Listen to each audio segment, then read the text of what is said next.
Donc salut à tous, bienvenue sur cette nouvelle vidéo en direct de Tallinn à la maison. Donc comme tu peux le voir, il y a un petit décor sympa, la mer derrière, une petite porte. Je vais te présenter quelqu'un très intéressant. Il s'appelle Bilal, il fait de l'e-commerce, il est jeune, il a des résultats, il fait plusieurs centaines de milliers d'euros sur l'e-commerce. Donc il va te donner quelques conseils. Avant qu'on commence cette vidéo, comme d'habitude, clique bien sur le bouton s'abonner ci-dessous. Tu recevras en avant-première toutes les prochaines vidéos et lis bien la barre de description puisque j'ai un petit cadeau pour toi. C'est un pack de bienvenue au contenu 100% secret, donc télécharge-le ci-dessous. Sur ce, je te présente tout de suite Bilal. Bilal, salut. Salut Raph, comment vas-tu? Comment tu vas? La forme et toi? Ouais, ça va, c'est plutôt pas mal. Nickel, nickel. Qu'est-ce que tu fais ici à la maison à Tallinn en Estonie? C'est la première fois que tu viens, il me semble. Exactement, c'est la première fois que je viens sur Tallinn. Alors je suis venu te rendre une petite visite, voir pas mal d'entrepreneurs qui sont installés ici à Tallinn. C'est assez sympa. Donc il y a un petit melting pot, un petit mélange d'entrepreneurs, que ce soit des Français ou d'ailleurs. Et on profite aussi des Estoniennes. Hein. Est-ce que tu as bien aimé l'Estonie ou pas du coup? Ouais, rapidement. Franchement, comme je t'ai dit précédemment avant qu'on commence cette vidéo, franchement j'ai été agréablement surpris par le pays. Voilà, c'est un beau pays qui contient pas mal d'infrastructures pour vraiment entreprendre, surtout dans le milieu du business internet. Ok, c'est cool. Tu t'es pas encore présenté du coup. Est-ce que tu peux nous dire qui tu es, ce que tu fais dans la vie, quel âge tu as, d'où tu viens, etc. Yes, alors moi j'ai 24 ans, ça fait maintenant plus d'un an que je suis dans l'e-commerce. J'ai plusieurs boutiques en dropshipping à mon actif. Mais de base, je suis absolument pas de cette école-là en fait. J'ai fait une formation en comptabilité. Okay. Au préalable, comme je t'ai dit tout à l'heure, j'ai fait une PACES. Okay. Donc je suis pas du tout du milieu internet. Ouais, rien de te prédestiner à bosser sur internet et à faire du résultat sur internet au final. Exactement. Comment t'es tombé dedans du coup? Est-ce que c'est un pur hasard? Est-ce que tu avais envie de quelque chose en particulier? Bah ça a été un réel hasard en réalité. Donc si tu veux, moi j'ai toujours eu un peu cette âme d'entrepreneur. Donc j'ai toujours eu pas mal d'idées en tête. J'ai toujours voulu mettre des projets en place. Mais jamais pensé à internet, okay. Parce que je connaissais pas forcément. Et ça a été par pur hasard, avec un pote, on traînait sur le net et j'ai découvert un peu cette manière de faire du commerce de manière un peu digitalisée. Et du coup, j'ai vu qu'il y avait une opportunité et je me suis lancé quoi. Ok. Alors, quand on vient pas du milieu d'internet, comme tu l'as dit, qu'on voit sur internet qu'il y a une opportunité qui est l'e-commerce où on peut faire des ronds, comment on se lance? Comment on se dit moi aussi je vais le faire et comment moi aussi je vais réussir? Parce que forcément on n'a pas les connaissances de base. Alors à ce moment-là, si tu veux, on essaie de s'informer au maximum, récolter de la data comme on dit, vraiment connaître le sujet pour pouvoir se lancer, tu vois. Donc moi, si tu veux, à ce moment-là, quand j'avais découvert le e-commerce, j'étais encore alternant dans un cabinet d'expertise comptable, comme je te l'ai dit. Et si tu veux, à ce moment-là, franchement, je bouffais des informations sur le net, mais à tout va. Hein. C'était vraiment le matin, je me levais, j'allais au boulot ou à l'école, mais j'avais pas la tête là-dedans. J'étais sur le net, je cherchais des informations à droite à gauche. Le midi, j'allais chez le chinois, je mangeais mes nouilles à droite, à gauche, j'avais une vidéo par-ci, des infos par-là. Mais c'était assez compliqué puisque voilà, c'était une période où le e-commerce n'était vraiment pas connu en France. Donc si tu veux, c'était vraiment sur des forums américains un peu archaïques. C'était assez compliqué. Mais voilà, on est là. Tu as pioché à gauche, à droite. C'est ça, exactement. Tu as pris des informations et tu as checké ce que tu pouvais faire avec. Exactement. Du coup, tu accumules toutes ces connaissances voilà, sur les sites internet, à l'étranger, aux États-Unis, etc. Est-ce que ça te suffit pour te lancer correctement entre guillemets, c'est-à-dire que je suppose que tu essayes d'appliquer, mais est-ce que ça te suffit et est-ce que tu as des résultats? Ouais, si tu veux, on essaye d'appliquer ce qu'on a appris, mais ça reste vraiment flou, ça reste vraiment archaïque comme je te l'ai dit juste avant. Mais voilà, on se lance sur le tas, on essaie d'apprendre sur le tas. Malgré ça, voilà, j'ai quand même fait pas mal d'erreurs à mes débuts, quoi. Je te le cache pas. C'est vrai. Alors du coup, on peut peut-être faire un petit top 3 des erreurs que tu as fait, si tu en as fait 3 au moins. Des erreurs que j'ai fait, le top 3 si tu veux. Ça a été déjà premièrement Facebook, comme je te l'ai dit, vu que je connaissais pas forcément, j'y allais à tâtons, donc je connaissais pas vraiment, j'arrivais pas à analyser ma data en fait, et pas vraiment comprendre ce qui se passait sur mon store. Et si tu veux, ça m'a fait perdre énormément de temps et d'argent pour le coup, puisque voilà, si j'avais su à ce moment-là vraiment comment analyser ma data, j'aurais pu vraiment faire un ROI de malade, vraiment décupler mon ROI et le multiplier par 2. D'accord. Bon. On parle de Facebook, du coup, d'où provient ton trafic grosso modo majoritairement? Alors dans un premier temps, ça a été vraiment 100% du Facebook, tu vois. Et par la suite, je me suis formé sur d'autres sources de trafic. En réalité, c'est super important pour vous qui nous regardez En e-commerce, en tout cas, si vous voulez vraiment persister, il faut absolument avoir plusieurs sources de trafic. Okay. Que ce soit Facebook, des influenceurs, Google AdWords, de la publicité YouTube. Puisque voilà, si demain, mettons qu'une des sources ne marche plus, ne fonctionne plus, que vous fassiez bannir, hein, ça peut arriver. Hein, le business manager, il y a des personnes tous les jours qui se font bannir du business manager sans aucune raison. Tu vois. Donc, et Facebook sont durs à contacter. Exactement, Facebook sont très compliqués à contacter.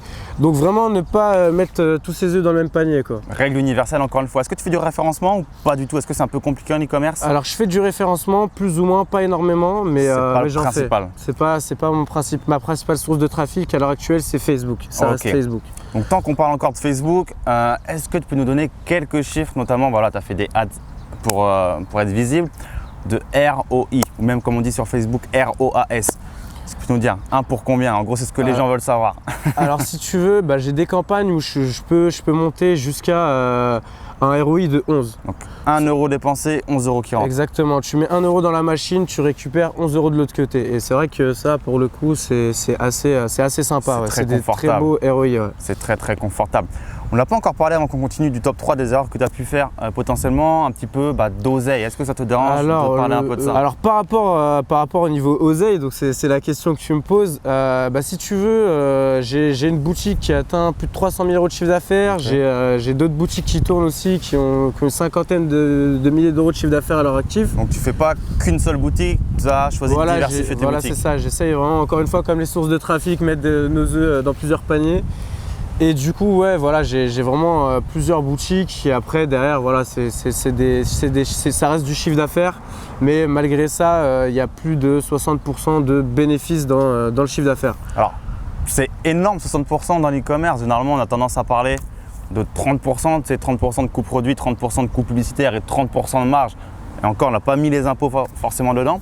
Comment tu arrives à marger jusqu'à 60% sur certains produits? Alors si tu veux, pour moi la marge c'est vraiment une règle d'or. Vraiment par rapport à ça, j'essaye de faire en sorte de vraiment dégager des marges exceptionnelles, quitte à moins vendre. Puisque moi je veux pas vraiment faire du débit, je veux surtout marger en fait. Okay. Tu vois. Puisque voilà, j'ai fait une formation compta, si j'ai vraiment compris quelque chose, c'est que le plus important, ce qui prime avant le débit, c'est vraiment la marge. Tu vois. Donc c'est-à-dire que tu as peut-être moins de volume, ce qui est peut-être même mieux parce que tu as moins de retours, de service client et tu as plus de marge, donc tu as finalement un chiffre d'affaires qui reste confortable. Donc est-ce que tu te positionnes sur du luxe ou ça n'a rien à voir? Juste tu fais tes marges en fonction des produits? Non, pas forcément du luxe. Après en dropshipping, tu n'es pas obligé d'être sur du luxe. Après c'est plutôt des produits à haute valeur ajoutée, tu vois, des produits que tu ne vas pas forcément payer très cher auprès de ton fournisseur, mais avec lesquels tu peux faire de belles ventes avec des prix assez élevés, quoi. Ok, je vois très bien. Du coup, dans l'e-commerce également, il y a un petit point important, c'est tout ce qui est niche, concurrence, veille sur ce qui se passe un petit peu. C'est très délicat dans l'e-commerce. Il y a beaucoup de vols, soit de contenu, de best-sellers, choses comme ça. Donc, on ne va pas forcément parler de la niche dans laquelle tu es. Mais est-ce que tu peux donner peut-être un petit conseil pour les gens qui nous regardent pour essayer de repérer un marché, une niche ou un produit qui pourrait être intéressant à vendre? Alors encore une fois, toujours être à l'écoute et vraiment chercher à droite à gauche pour toujours être à la page, pour toujours avoir un produit winner sur le côté. Ok. Voilà, parce que tu sais, tu as des produits winners qui peuvent très bien marcher, mais du jour au lendemain, tu as ta publicité ou ta source de trafic qui ne fonctionne plus pour ce produit. Et du coup, à ce moment-là, tu vois, tu coupes ta publicité, tu envoies un nouveau produit comme ça, tu vois, ça tourne toujours et il y a pas, c'est toujours sur un bon roulement, tu vois. Mais est-ce qu'on anticipe vraiment un produit best-seller ou est-ce que c'est vraiment en fait le fruit de test et c'est un hasard finalement? Tu peux en regardant certains produits te dire, voilà, celui-ci, je pense que c'est par intuition, tu vois, celui-ci il peut marcher. En regardant aussi sur d'autres stores aux États-Unis, sur d'autres marchés, tu vois, voir des produits qui ont déjà marché ailleurs. Mais après, voilà, tu peux pas savoir tant que tu n'as pas testé en fait. Tant que tu n'as pas fait des tests, des split tests, excusez-moi. Tant que tu n'as pas fait des split tests, tu peux pas réellement savoir. Après, voilà, tu as vraiment la théorie, la pratique, quoi. Exactement, il faut toujours tester en marketing, il n'y a pas de secret. Donc, split test rapidement pour les gens qui nous regardent, voilà, c'est version A, version B. On envoie du trafic sur les deux versions, on voit ce qui marche ou ce qui ne marche pas et on garde ce qui marche. Exactement. Ok, on va pouvoir revenir sur le top 3 des erreurs. On a un petit peu divagué, du coup tu nous disais la première erreur Facebook. Ouais, mais c'est cool, au moins on donne du contenu. Donc première erreur c'était Facebook, tes métriques. Deuxième erreur. Alors deuxième erreur, si vous voulez, ça a été vraiment par rapport à la banque. Ça je me rends compte par la suite.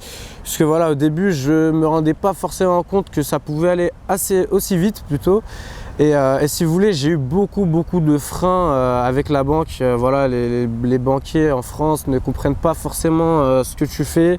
Donc à ce moment-là, tu sais, voilà, s'il y a beaucoup trop de transactions, de débit ou de crédit, ils peuvent vraiment être réticents, vouloir te bloquer, voire même parfois te rediriger vers d'autres banques ou te dire écoute, va-t'en. ce que tu fais, c'est pas forcément légal. Tu sais, ils savent pas ce que tu fais en fait. Donc, surtout que tu étais jeune, encore étudiant quand tu as voilà, commencé c'est l'e-commerce. Ça, exactement. Le mec qui voit du cash rentrer par milliers, dizaines de milliers. Tu vois le banquier, tu arrives devant lui, tu poses 300 € de capital dans le compte de la société. Au bout d'une semaine, tu es là, il y a déjà 5000 € dessus. Il comprend pas forcément ce que tu fais, tu vois.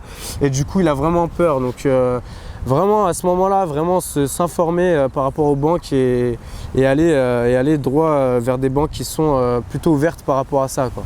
Ok, sur les banques, bah écoute, merci Bilal pour ce petit retour. C'est vrai que j'ai beaucoup d'amis, moi aussi, e-commerçants qui me disent qu'ils se sont fait comme ça, boycott par leur banque. Limite, ils les voulaient plus, ou même la carte, la plus grosse carte chez eux ne suffisait pas. Ouais, t'atteins vite les plafonds en fait. Toutes les cartes, c'est la problématique, quoi. C'est ça. Ok, du coup, point numéro 3, erreur numéro 3 que tu pourrais nous donner, ça serait quoi? Alors pour l'erreur numéro 3, ça a été vraiment, avec du recul comme ça a été vraiment la formation. Si tu veux, à un moment donné, quand je commençais, j'étais vraiment réticent parce que voilà, il y avait des formations qui existaient sur le marché américain. Okay. Et j'étais ultra réticent à sortir voilà, 400, 800, 1000 € de ma poche. Voilà, c'était assez compliqué. Mais si tu veux, avec du recul, je me rends compte que ça aurait été vraiment un tremplin pour moi, un réel retour sur investissement. Puisque voilà, ça m'a fait perdre énormément de temps, toutes les erreurs que j'ai pu accumuler au départ quand j'ai commencé, tu vois. Donc voilà, avec du recul, ça a été vraiment la formation. C'est ultra important en réalité de se former et de justement ne pas dès le départ faire des erreurs qui sont évitables en fait. C'est ça, encore une fois, il y a tout sur internet entre guillemets, mais le temps que ça prend, c'est assez fou. C'est vrai que les gens ont parfois un petit peu de mal à se dire qu'il faut dépenser avant que ça rentre, se former avant que ça rentre. Et encore récemment pour mon séminaire, un gagnant sur un concours Facebook donc, a gagné une place. Ouais. Et je lui demande de m'envoyer un chèque de caution pour qu'il vienne le jour J, que ce soit sûr. Et ce chèque de caution de 200 € m'a dit j'ai pas l'argent. Okay. Alors que c'était juste un chèque de caution. Donc les gens c'est un chèque que tu allais lui rendre après le j'allais lui rendre, quoi, ça allait même pas être débité. Et ils ont du mal, les gens, des fois, parfois, à sortir de l'argent. Et c'est vraiment dommage parce que c'est vrai que moi, si je ne m'étais pas formé, par exemple, je sais, dans l'immobilier ou même sur Internet, je ne serais pas là où j'en suis aujourd'hui. Donc ouais, la formation, toi aussi, c'est le point un petit peu commun à toute réussite qui va plus vite. Exactement. Ouais. Ok. Est-ce que l'e-commerce aujourd'hui, c'est quelque chose qui marche encore? Comment tu vois l'avenir de l'e-commerce en 2019, en 2020, en 2025? Est-ce que ça sera encore possible de faire de l'oseille? Alors si tu veux, là-dessus, il n'y a pas de question à se poser dans le sens où vraiment, comment est-ce que tu vois le commerce s'arrêter du jour au lendemain comme ça? C'est impossible. Et si tu regardes, en regardant la croissance du e-commerce depuis son existence, si tu regardes la courbe de la croissance du e-commerce depuis les années 2000, tu vois réellement que la courbe monte vraiment de manière exponentielle, si tu veux. Okay. Et forcément, on va être amené, on se tourne vers un monde qui va être de plus en plus digitalisé. Donc, comment veux-tu retourner en arrière? C'est quasiment inconcevable, tu vois. On touche à deux gros trucs, le commerce international et Internet. Exactement. Le jour où ça s'en va. C'est vraiment deux choses que tu ne peux plus dissocier actuellement, quoi. Ça paraît compliqué en tout cas, c'est clair.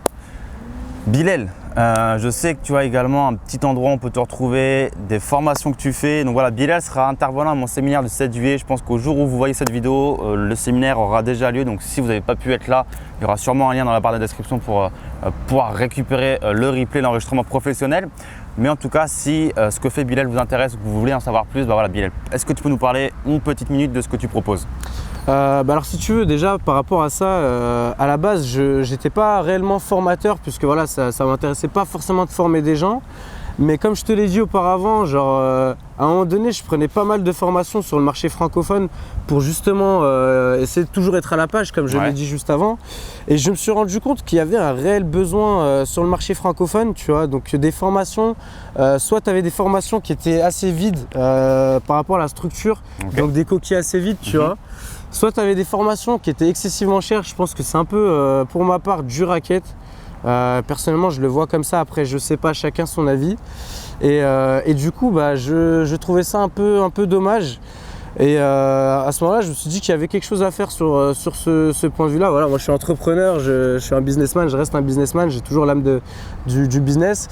Et si tu veux, voilà, je me suis vraiment creusé la tête pour essayer de faire un truc vraiment sympa, un truc qui pourrait vraiment être béton, tu vois, quelque chose où vraiment tu… Ouais, cohérent et correct voilà, au niveau du prix. prix. Assez vaste, tu vois, un truc qui touche vraiment tout le monde, quelque chose où vraiment tu peux avoir quelqu'un qui est vraiment débutant, où tu l'accompagnes, tu vois, tu le prends vraiment par la main, il est là, il te suit de A à Z pour monter sa boutique, une personne qui n'y connaît absolument rien à Internet, tu vois, comme moi quand j'ai commencé à mes débuts. Donc vraiment pour pouvoir le prendre par la main encore une fois et le tirer vers le haut pour qu'il puisse vraiment… Concrètement dedans, qu'est-ce qu'on retrouve? Qu'est-ce qu'il va prendre Alors concrètement dedans, ça va être vraiment du Shopify de A à Z, comment monter sa boutique, comment la créer, comment lui donner cette touche professionnelle. Voilà, encore une fois, la problématique dans le dropshipping, c'est beaucoup de personnes. Encore une fois, c'est assez simple de faire des boutiques en dropshipping. Maintenant, faut-il le faire de manière professionnelle? Voilà, si vous avez du trafic sur votre site, mais que votre site est, voilà, excusez-moi du terme, mais dégueulasse, faut le dire. Amateur. Voilà, tu peux pas convertir en fait. Tu vas avoir du mal à convertir. Donc voilà, dans un premier plan, ça va être vraiment du Shopify à mort pour que vraiment pouvoir construire un site assez complet. Et ensuite, c'est vraiment les sources de trafic. Donc pour moi, le business, c'est vraiment donc d'une part un beau site et deuxièmement une grosse source de trafic pour générer des ventes. Et derrière, pas mal de bonus, tout ce qui est comptabilité, comment déléguer, comment trouver des influenceurs, la publicité YouTube, AdWords, pour vraiment toucher de manière assez vaste l'ensemble du e-commerce. Donc à la fin de cette formation, quelqu'un qui la suit peut monter sa boutique e-commerce et commencer à générer du chiffre d'affaires. Non, sans souci par rapport à ça. Ouais. Ok, super, nickel. Donc je mettrai tous les liens dans la barre de description ci-dessous pour retrouver un petit peu ce que propose Bilal. Donc voilà, si tu as aimé la vidéo, comme d'habitude, petit pouce bleu en l'air, petit commentaire s'il y a des questions, on se fera un plaisir de venir y répondre. Partage la vidéo si tu as des amis qui seraient intéressés par l'e-commerce pour avoir le retour d'expérience de Bilal. Et puis Bilal, moi je te remercie. Je te remercie également, Raph. Allez. Ciao, ciao. On se tient au jus. Allez, ciao, ciao.